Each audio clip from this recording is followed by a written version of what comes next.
You were doing it so well. What happened? Well, I wasn't doing it well at Bevo. I was doing it well when I was doing it well, but when I was doing it poorly, I was doing it poorly. And a big shout out to one of our supporters, Luke and Peter Page from Peter Page Hyundai. If you're looking for a new car, head on down there, tell them Bevo sent you, and they'll give you an amazing deal. Beloved sports guru, Mark Aiston, welcome to Sports Legends with Bevo.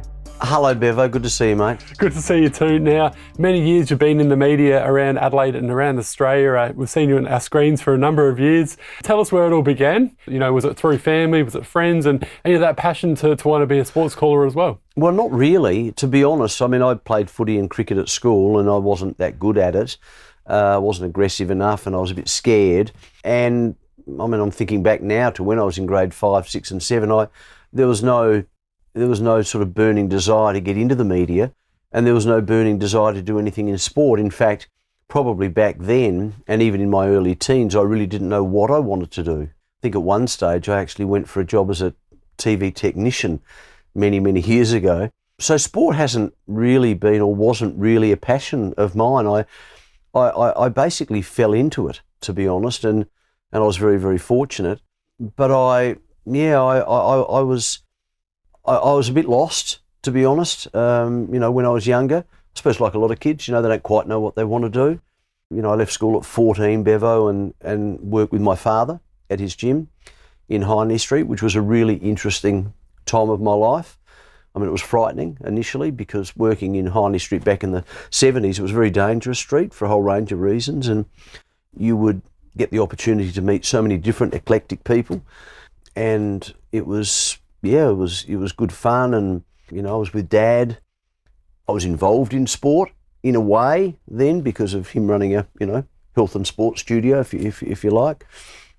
But I sort of drifted a bit. I was unfortunately gambling back then. I gambled from about 14, so I loved my racing, and I was going to the races before I turned 18, as you do. And I was betting before I was 18. And I started to fall in love with that sport. I started working on the racecourse for a dear friend of ours who's no longer with us, Jimmy Easom. And he was a dear friend of my father's, so Dad sort of introduced me to Jimmy. Jimmy was a bookmaker. So I started working at the races, and as a result of that, got to know a lot of the commentators, including Bruce. And I was doing what you call phantom calls, where you call a race and you make it up. I was doing that for a while, from about 15, just having a bit of fun. I wasn't actually calling a race, but I was calling it sort of a make-out race, if you know what I mean. And I think I sounded okay, and I taped myself a few times. And Bruce and I got to know each other, and Bruce sort of asked me what I wanted to do, and I said, well, I've got some phantom calls. Do you want to have a listen? When you say Bruce McAvaney? Bruce McAvaney, yeah. And Bruce said, these aren't too bad, Mark. Would you like to, maybe call some races and get some practice, but not races that were on air. Races, back in those days, we called them trials. So they'd be on a non-racing day, and it wouldn't be a TAB meeting. It would just be, and I'm talking trots here, or harness racing. So I'd go down to Days Road on a Sunday, and I'd call the trials. So as I say, it wasn't a TAB meeting. It was just horses that were trying to get fit for when they were racing next. And I guess it started from there. And I became a race caller for 2 years with 5DN, which I enjoyed. I loved it. So it started from there. Segment number 2, now I'm in the big time. Your very first day in the media, Mark, do you remember it well? And did it meet those expectations? And what was it like, your very first day number 1? Well, I mean, if you're talking about me being a race caller, I can remember my very first race that I called that was being broadcast. So, I mean, obviously this is different to working at Channel 10 and the ABC as a sports presenter or calling footy, but it would have been probably 1978, I would think, and it was down at Kadina. And because I was a very nervous child, and I mean, I still am, very anxious, and back in those days, super lacking in confidence, and that was an issue for sure. So I wasn't outgoing, and for the 3 or 4 days leading up to the race, when I was told about it, by my boss then at 5DN. He said, you're doing your first race at Kadina on Friday night. I was just a bundle of sweat, bundle of nerves. And we drove down with Jimmy Eason, who I mentioned earlier, who employed me. He's a bookmaker. And so, because I was still working on the race course, so Jimmy and the crew drove me down, and he was working at Kadina that night anyway as a bookmaker. And I can just remember being extremely nervous about it. And prior to that, during the day, to try and relax myself, I actually went and saw the very first Star Wars movie. So whatever year that was, that's when I called my first race. And I can remember you stood in those days, standing up in the broadcasting box 20 minutes before the race. So the last race had been run. John T was the caller at the time. So John had just called the last race, the previous race, and then he said, on the microphone, he said, and coming up next is race 4, the so-and-so sprint, and to call it. And for his first call, Mark Aiston will be joining you in 20 minutes. So that made me even more nervous. And then I got behind the microphone and they crossed to me. I think it was Ken Dickin crossed to me. And, you do all the preamble. Thank you, Ken. Yes, moving up for race number 5 on the program here at Kadina. The favourite is Single Again at, 9 to 10, whatever the odds were. Second favourite is so-and-so as they're getting ready to go. And back in those days, there was no mobile start. So it was a standing start. They'd have two tapes across, and they'd be in 2 different lines, 6 across the front, 6 across the back, or however many. And I just went for it, and I was still nervous, and I can remember now how nervous I was throughout the whole race. And I called it accurately. I didn't make any mistakes. Had a lot of self-doubt, but didn't make any mistakes. And then threw back to Ken at the end, and John T was sitting behind me, just in case I forgot some of the horses.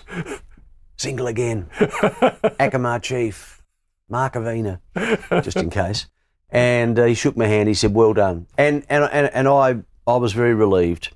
It was like a weight was off my shoulders, because, being anxious can be very tiring. And I just felt so proud. And that was really the start of my media career. And then I did a couple of races at Globe Derby Park. And then I did a couple of full meetings. So I'd actually take, the audio gear out myself. I'd be responsible, and I'd drive to Victor Harbour. I did a whole meeting at Victor Harbour, and then I'd do a whole meeting at Kapunda or Gawler. And as I say, in between, I was doing 2 races or 1 or 2 races a night on Saturday nights. And of course, Bruce was calling then. And then eventually I started calling races, not whole meetings, but I did 1 whole meeting over at Kangaroo Island, but I'd do 1 or 2 races, and I would work with either Ray Fewings, who a lot of your viewers may know. Ray's not calling anymore, but Ray was a very good caller, Ron Paps, and of course Bruce. And that lasted for 2 years. I did that for 2 years. And I think I made a lot of mistakes, make no mistake about it. I had some horror races because of my nerves and because of my memory, which clearly you have to have a good memory when you're calling races, obviously. Matthew Hill, for example, who calls at Flemington, has got one of the best memories. And Bill Collins obviously had a really good memory. And if you've got a good memory, it doesn't necessarily mean you'll be a good caller, but it just means that you can identify the horses. Yes. You also need good patter around it. And good race callers tell a story rather than saying he's in front, she's second, he's third. They tell a story. But, and so I think if I had have overcome my nerves and become more confident and committed more, and I guess it's a lesson to anyone who's doing anything really, I could have been really good because I had the voice. I was able to articulate well. I had a good turn of phrase, and I was very good at getting excited at the end. And not that that's all you need, but they were my strengths. And I can remember Ray Fewings, and I was a bit off the rails, to be brutally frank. That was actually my next question. Sort of, you mentioned you did it for 2 years and you were doing it so well. What happened? Well, I wasn't doing it well, Bevo. I was doing it well when I was doing it well, but when I was doing it poorly, I was doing it poorly. And I can remember Ray Fewings pulling me into the broadcast box at Victoria Park one day. And as I say, I was off the rails in a whole range of ways, I guess as some young people are. Bruce was totally committed. Bruce was totally 150% committed. And I remember Ray pulling me into the broadcast box, slamming the door, turning off the microphone so the people back in the studio couldn't hear. And he said, mate, you want this job or don't you? He said, you've got to commit, you've got to do this, you've got to live it, you've got to do your homework, you've got to do all these things. And I'll never forget that. And I'll never forget Bruce saying to me on the way to Murray Bridge one day, when I'd initially got the job, he said, you're on the bus now. In other words, and I've spoken to you about this before, you're on the bus. You might not be where you want to be, but you're on the bus. At least you are now being considered for other jobs. And he said, just make sure you stay on the bus. So I got some great advice from two people who really knew the business and they knew what it took to be a good race caller. But I didn't commit as well as I should have. And 2 years in, they had to make a decision because I was only a part-time caller. And they were going to elevate someone from part-time to full-time. And it was either me or Terry Cotton. And Peter Smith might have been in the mix as well. And maybe those names will mean nothing to your viewers. But the point is there were three of us. And we were all calling. And the boss, back in those days, was listening and he was going to make a decision. And Gary Bowe, who's still with us, who was our sports director at 5DN, rang me, or I rang him actually. He'd asked me to ring him and I'd rung him. I was down at Glenelg and, no mobile phones. So on the phone in the street. And he said, Mark, unfortunately, he said, we've gone with someone else. And that was really it. I mean, it was disappointing, but in a way, in my heart of hearts, I knew that I hadn't put the work in. And look, I don't say that for people to feel sorry for me. I just say that to make the point that if you really want something bad enough, cut and paste Bruce's template. Put everything into it. Well, put everything into it, leave no stone unturned, do your homework and then do more. If you want to be the best, which Bruce is, then do more work than anyone else. And I was... I'd had a pretty unusual upbringing and, maybe, not that I'd blame that particularly, but I just didn't, I was more into having fun. And so I didn't put the work in. And as a result, didn't get the job full time. Well, you've still had an amazing career and well done on that. We'll get to that a bit later on. But next segment, Mark, this one, big failures and what you've learnt. Now, you mentioned before with the race calling, you had a couple of, doozies, so to speak, and we all have those in media. But when was your first real big failure, and do you feel as though that sort of set you on the path to your media career? When was my first big failure? Wow. Well, I mean, I've had a few. I was working when I was at Channel 10. I know we've jumped forward here a bit, but when I was at Channel 10, I was involved in the Melbourne Cup Carnivals. But prior to that, I was involved in the Australia Cup Carnivals. From memory, they're in March, April, I think. I should know that. But anyway. And so that's a big race in Melbourne. And I was doing my homework as best I could. And I remember a horse winning. And I was doing the interviews afterwards. And I can remember being in the grandstand and I had my earpiece in and my producer said, okay, Mark, so-and-so's just won the Australia Cup. It looks as though, look to your left, and I looked to my left and there's all these people celebrating. He said, it looks as though they're the owners. Go over and have a chat to the owners. And so I did, and they're all hugging and kissing and I'm grabbing them saying, congratulations. I didn't know who they were. Congratulations and all that. Anyway, so I did the interview with a whole range of them. And then to my horror, about an hour later, I found out that one of the people that I'd interviewed was the trainer. But I didn't know that. I mean, it wasn't the end of the world, but when I found out that it was the trainer, I understood that I needed to know that. I mean, obviously, and this is, I suppose when I think about it, it's pretty embarrassing, really. But again, it's a lesson in making sure you do your homework. And he wasn't necessarily a big-time trainer. It wasn't a Bart Cummings, you know what I mean, or a Tommy Smith. He was sort of down the pecking order a bit, but I should have known that. So the questions I was asking him were, okay, how do you feel? Congratulations. Wow, when did you think she would win? And all that. But in my heart of hearts, if I had known it would have been the trainer, I would have asked more questions about other stuff that was more relevant to the training of the horse. So I was pretty disappointed with myself there, and I copped a bit of criticism for that. And again, I'm not sure what that did, to be honest with you, Bevo, as part of your question, in terms of, I think it may be more determined, but it certainly embarrassed me, and you know, that sort of thing shouldn't happen. Guess it's not a lesson about what you were saying earlier about preparation, research, and It is, and taking things for granted maybe, and just doing something because you like doing it and not really doing the work. I mean, you know, I don't want to make it sound as though, you know, all of my life I haven't really done hard work in preparing. When I was calling footy in the SANFL, for example, and then calling football for 5AA, I did an enormous amount of work, I had to do more work than most because of my poor memory. So, you know, this wasn't necessarily a regular thing, but again, it's an example of leaving no stone unturned, and I bring Bruce McAvaney back into it. I mean, you know, that's just, you know, I was up that end and he was down there, or he was up that end and I was back down there, and you know, you will get caught out. There will be times where you'll get caught out, and that was one where I was caught out. Well, we'll turn things around now and have a bit of fun with this next segment, Starstruck Celebrities. Now, you've obviously met a lot of famous people throughout your time, but which celebrity really left you starstruck, Mark, and why?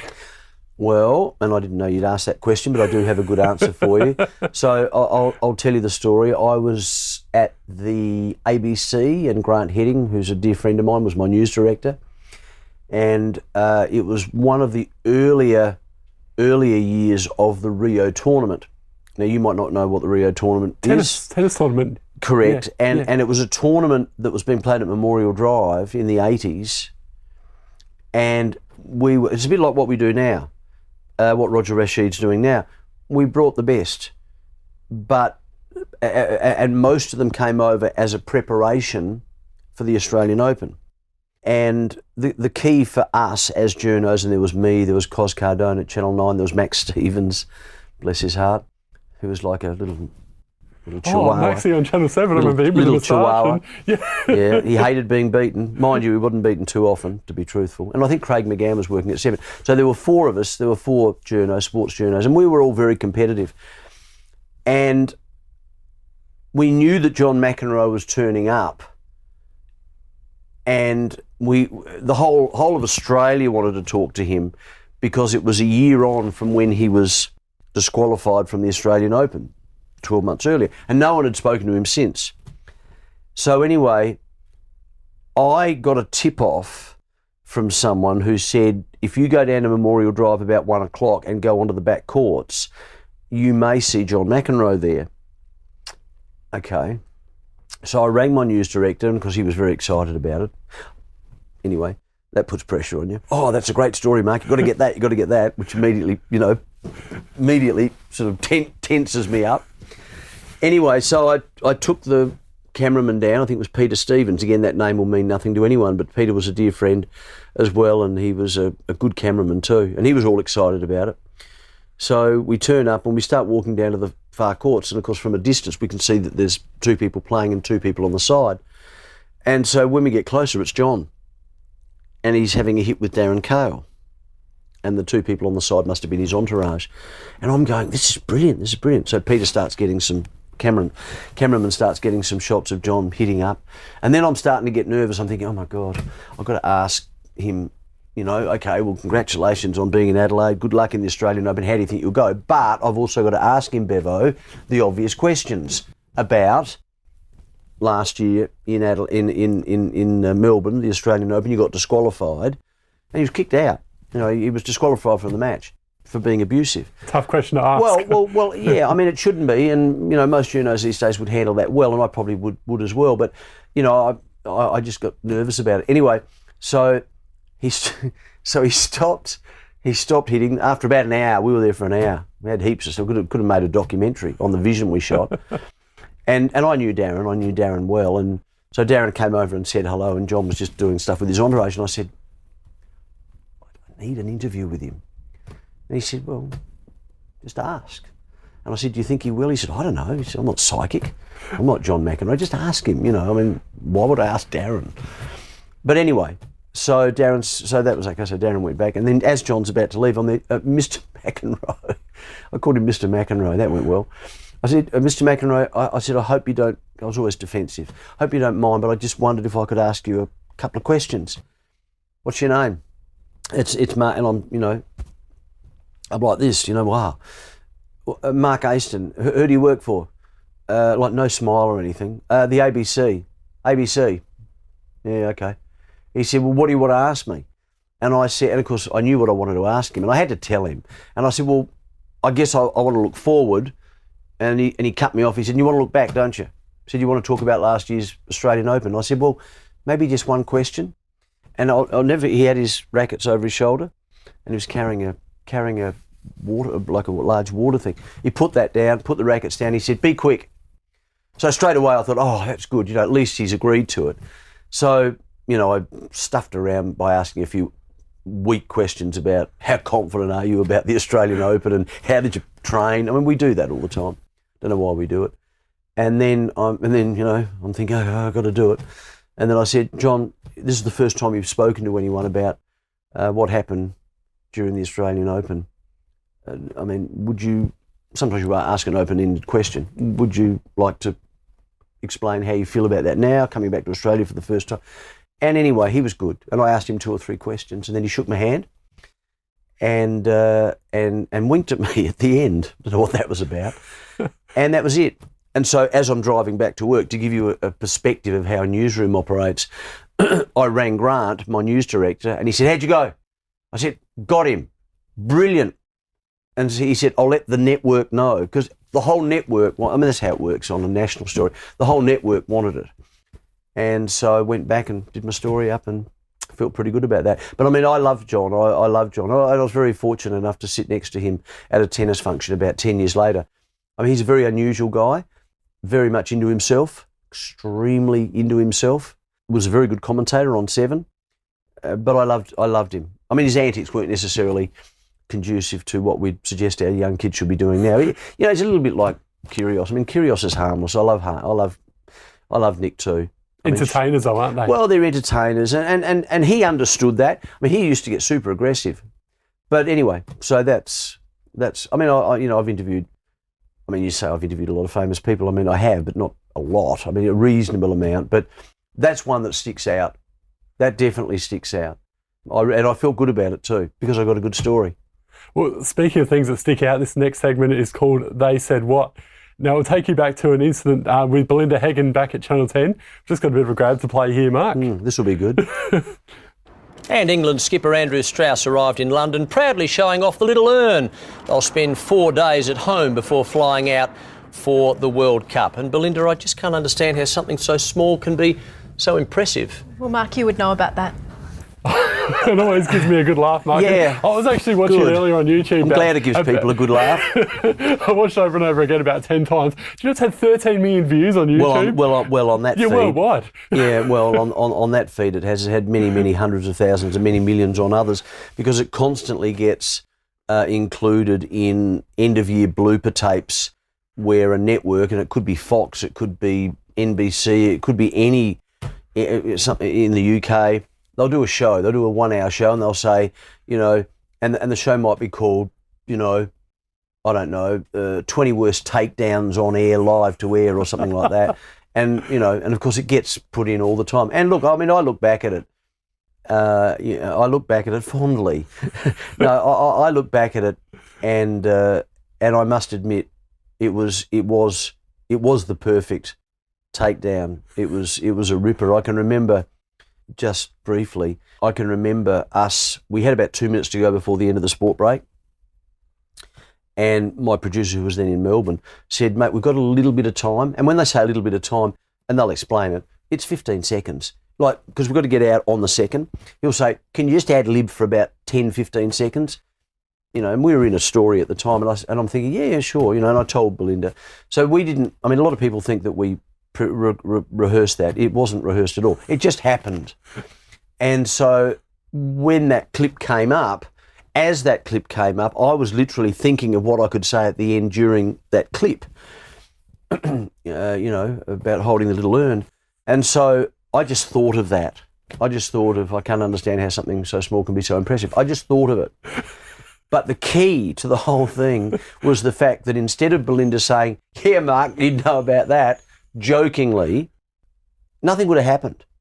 Nothing would have happened. It wouldn't have gone viral. not that I care either way, but it wouldn't have gone viral. It would have just been a bit of a joke.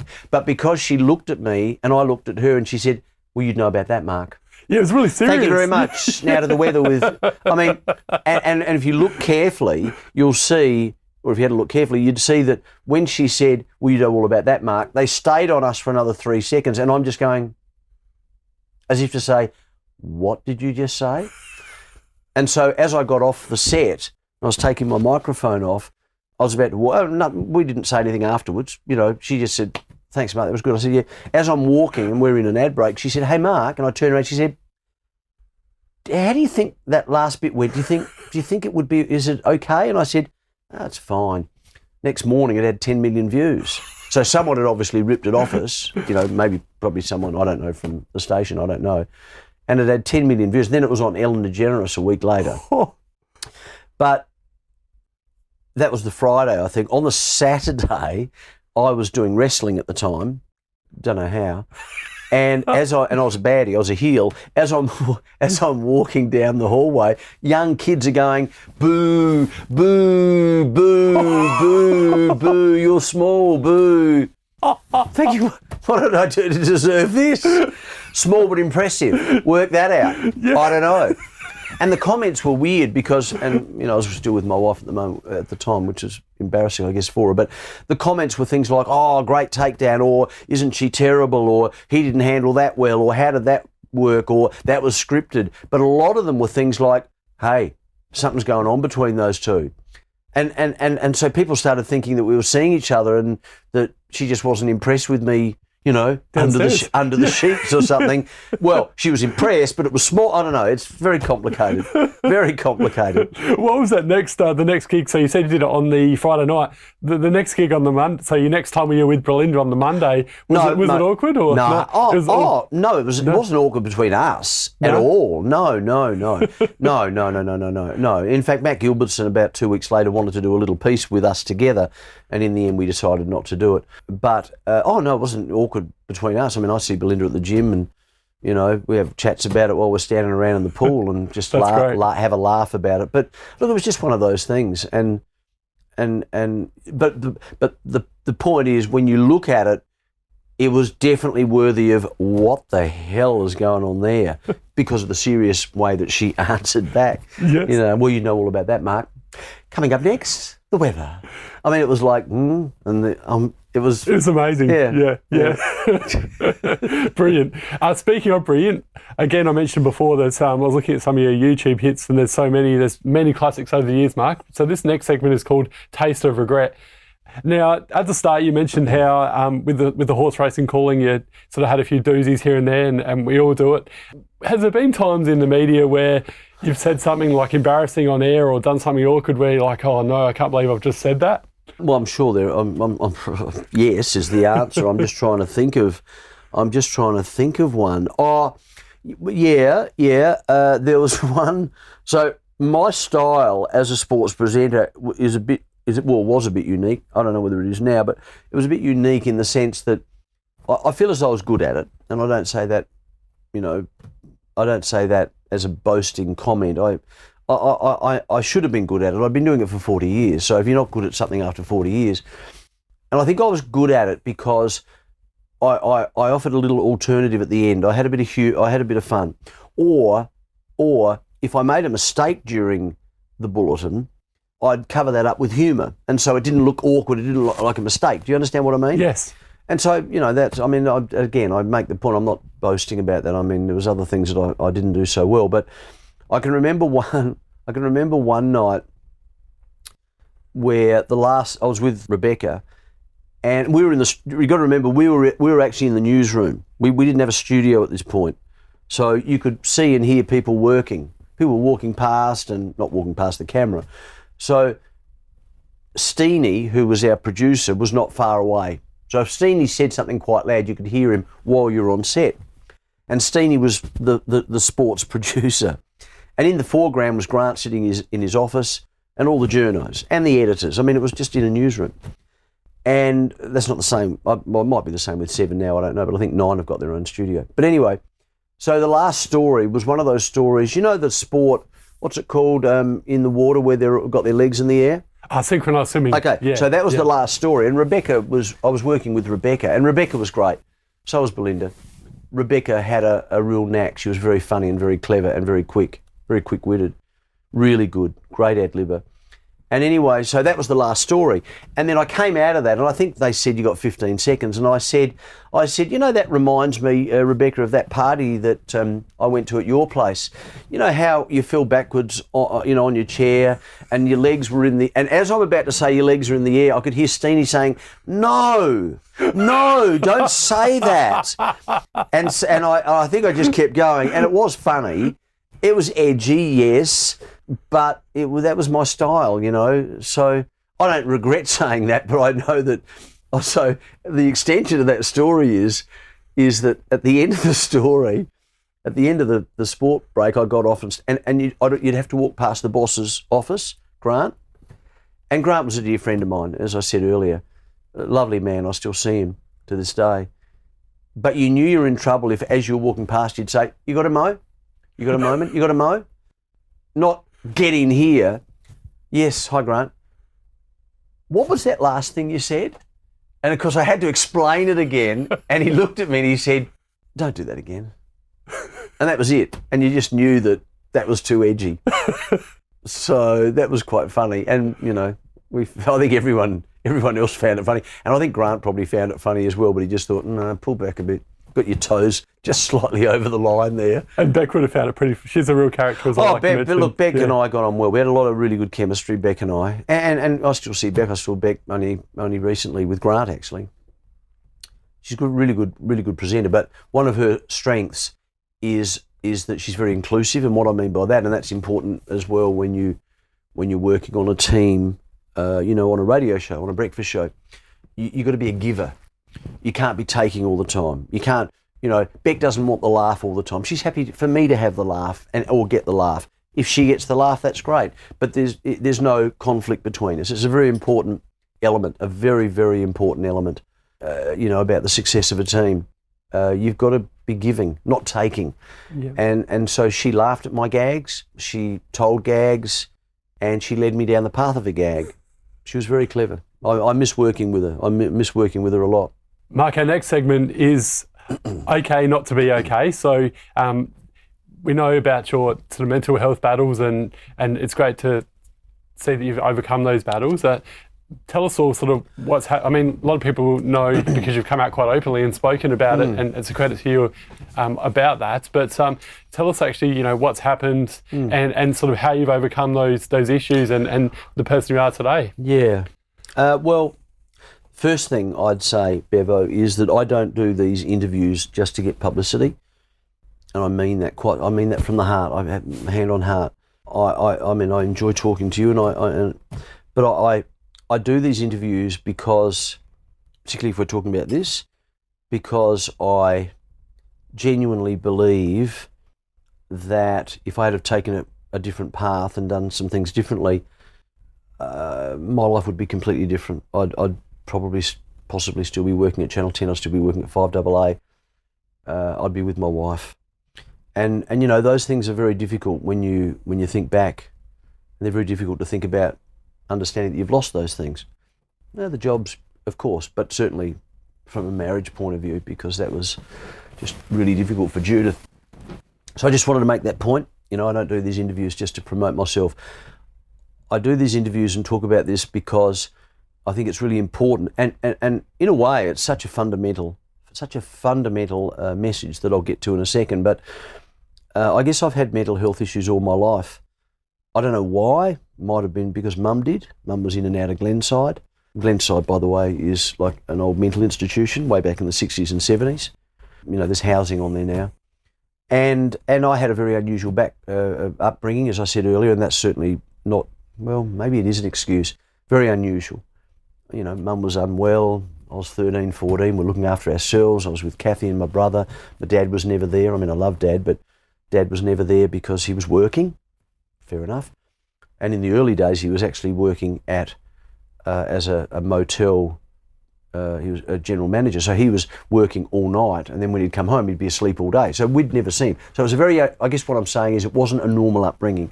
So maybe the combination of that plus Mum's issues, I've always been anxious and a bit nervous, and suffered a lot of self-doubt, which is sort of weird given what I achieved. But anyway, I guess the point I'm making is it reached a point about 4 years ago where I couldn't keep the mask on anymore. And what I mean by that is I was becoming more and more unwell, but I was working at Channel 10, I was doing breakfast radio on AA and then Mix. I was earning a lot of money, I was driving a nice car. I don't say that to impress, I'm just saying that's the situation. I had a nice car, a lot of pressure to keep all of that. My beautiful wife, my beautiful daughter who was growing up. There was a big expectation from the public, I guess, to a large degree, that Mark's this funny guy who's got his act together and everything's going well. Well, it wasn't. And that places a lot of pressure on you. And then if you're unwell, and I was drinking a lot to try and mask it, you do that, whether it be drinking, drugs, alcohol, sex, shopping, whatever your addiction is. I have a very addictive nature indeed. So I was doing those things to get through. And I guess the first message I'd say is that if you are doing that and you're in that position, please understand, I'm not telling you to not take drugs. I'm not telling you to not smoke. I'm not telling you to not drink or gamble, I'm not telling you not to do those things. What I'm saying to you and your viewers is, if you are doing that and things are escalating, please understand that there is a chance, may not happen to you, there is a chance that what happened to me will happen to you. That's all I'm saying. And of course, the mask eventually fell off. And when the mask fell off, it was pretty dark. And so I left Channel 10, left 5AA. Judith left me, which was horrible for her. Obviously horrible for me, but horrible for her. And then from that point, I certainly went downhill significantly because I was living by myself. I had a bit of money as a result of the split up. I was with my dog, Jack, my beautiful dog, who's no longer with us. I now have Toby. And I was pretty directionless and I was out of control. And it was very dark. And I'm not the only person that's happened to. I'm not the only person. This is happening to a lot of people at different levels. And my sister and my very dear friend Brad rang me, and who's still my dearest friend now, and said, let's go down and have something to eat down at Glenelg. So we went down to Glenelg and we had a meal, and Kathy turned up, my sister. And I wasn't in denial. We could talk about that forever. It's a big topic. If you're in denial with what you're doing, then it's even more difficult to dig yourself out of that hole. I wasn't in denial. I knew what was going on. I just didn't know how to get out. And they both said, we're really worried about you, and what are the alternatives? And within 24 hours, I was putting my head down on a pillow at a rehab centre in Melbourne, in Geelong. And when I put my head down on the pillow, I thought two things. The first thing was, what the hell's just happened? How did this come to this? But the second thing, which I've held on to, is this is the start. This is the start of my recovery. And it has been. I've been out of rehab now for 3 and a bit years, and I was there for 3 months. And it was pretty amazing in there for a whole range of reasons, as you can imagine. Being in a house, well, we were in 2 houses. We were one in Geelong, and then we went to Essendon. But, you're in there with 20 other addicts. Sex addicts, ice addicts, criminals, coke addicts. It's pretty unusual. I felt fine. I felt actually quite at home in a way. And that might have been as a result of my unusual upbringing. And there were businessmen in there, and there were people who were home. It was incredible. People who were about to go to jail for serious crimes, but they'd agreed to do the rehab because every day they were in, they'd get 3 days off their sentence. So there's a system there. So anyway, I was there for 3 months and came out and went through what they call the blue haze, which is where you feel really good. Great, I'm out, I'm on the way. But then life hits you. You've got to pay your bills, you've got to get a job. You've got to do all the things that you didn't have to worry about in there. So that was hard. But since then I haven't used, and I have a job at Radio Italia Uno now as the general manager, and I don't intend to use ever again. You could never say never, but I'm 64. I don't party, I don't go out. You know, I don't think that's going to be a problem at all. I don't get triggered. I mean, if you were having a beer now, I wouldn't think I need to have a beer. So that's a good sign. Yes. And I guess it's just sort of sounds a bit cliched, but I guess it's one day at a time. But getting back to my message is that if you feel as though you are heading down that path that I did, if you just get an inkling early on, which I didn't, of course, because it all fell apart, talk to someone. And I know that sounds, Bevo, simplistic and just, really, is that it? But it's so important. And it might be that, you know, you speak to your mate or your father or your mother or your brother or your sister or your school teacher or your coach. I mean, just talk to someone about it, because it may save your life if you open up, but I didn't. Pressure just kept building. It was like putting on a coffee percolator or whatever, you know, and all of a sudden it just, and causes a lot of problems for a lot of people. It's not just me, you know, it's my wife and my daughter and, you know, my workmates, and it affects a lot of people. It's just lucky, I guess, you had supportive family around you and your friends to I guess take you to that next step. Well, you know, with the rehab. I had two particular people that, I mean, bless my daughter's heart, she didn't know what was going on, so really it wasn't up to her. But yeah, I had Kathy and Brad. So the first thing is make sure you talk to someone. And secondly, and this is just as important, if you feel as though one of your mates or someone you know, or even a workmate, is just going through, talk to them. I know that's a bit harder because there is a bit of a skill in that, and also you need to be careful that you're not judgmental. But again, if you do that, if you go to someone, that's what Are You OK Day is all about. If you go to someone and say, hey, want to have a coffee? Yeah, sure. Everything all right?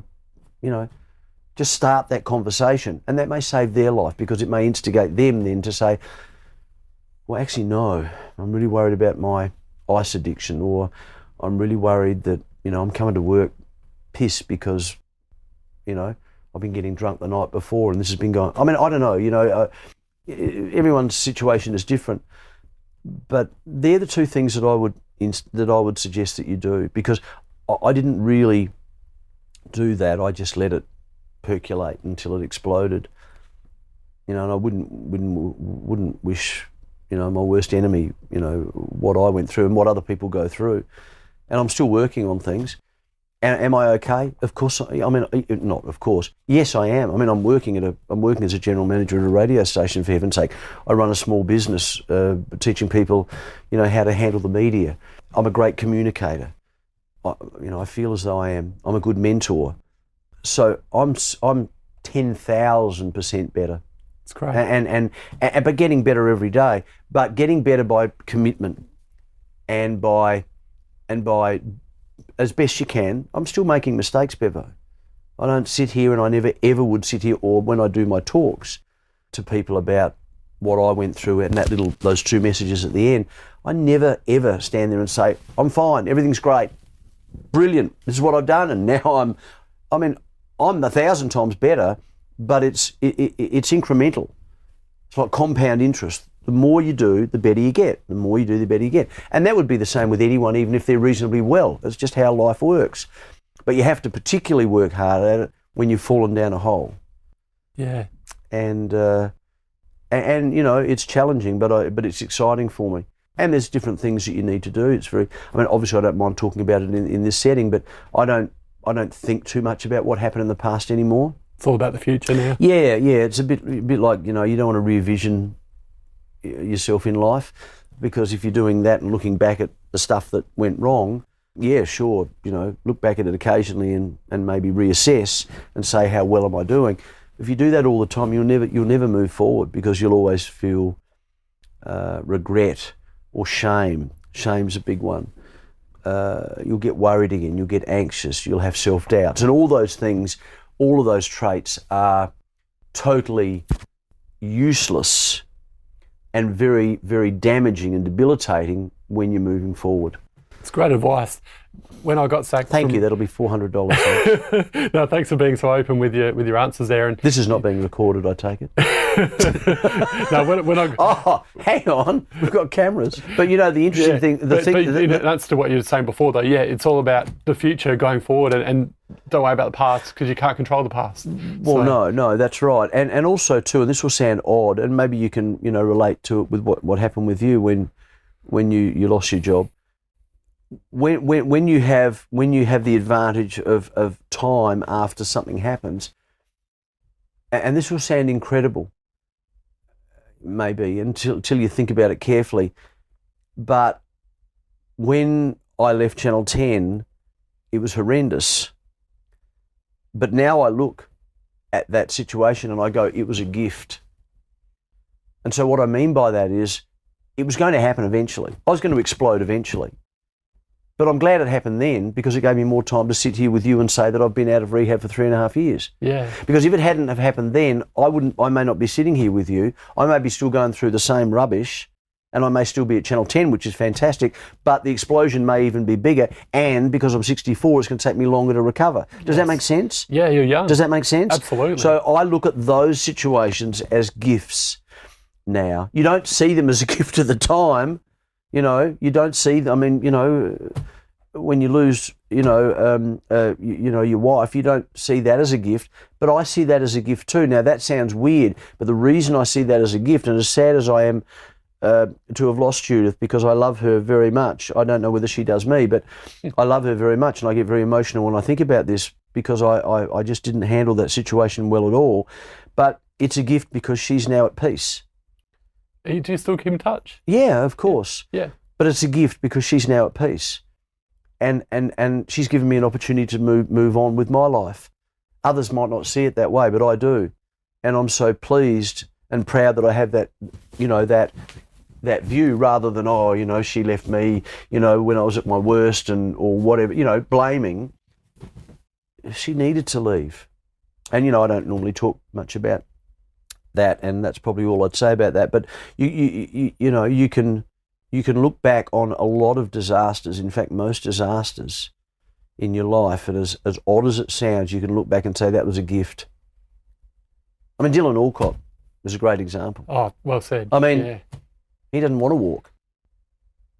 And look he doesn't want to walk. And look at the person he is today. He does not want to walk. Yeah. He said, I read it the other day, he said, this is the greatest gift I've ever been given. Wow. Because if I was walking, I wouldn't be doing what I'm doing in terms of inspiring millions of people. Other people in wheelchairs. Think of that. Yeah. Think of that. It's phenomenal. I mean, for heaven's sake. I mean, does that make sense? Not really. Until you start thinking about it and understand that it does make sense. Yeah. So, you can turn any nasty situation around, and you can't change the past. No, and you can't change it. There's no point. You know. I mean, we often have chats before we do our sport shows together. Yeah. About this sort of stuff, and it's easy to say. It's easy to articulate, to say, don't look back. You can't change the past. Look forward. It's not easy to do that. But if you discipline yourself to do that, then you're going to live a far better life. Yeah, well said. I mean, I wish I hadn't come in here for this interview, but there's nothing I can do about that. Yeah, that's right. I mean, I've done it now. It's been recorded. I mean, Rory's over there for whatever reason, smiling and sniggering. I mean, really, do I need to be here? No, not at all. But it's a good way to live your life. Yeah, well, we'll leave it there, Mark Aiston. Thanks so much for joining us today on Legends of Bevo and being so honest, with your situation with mental health. And I'm sure there's people out there that have been watching or listening today that will take a lot from that. And also, you're sharing some great stories about your media career as well. And we look forward to seeing where it leads from here. Thanks, Bevo.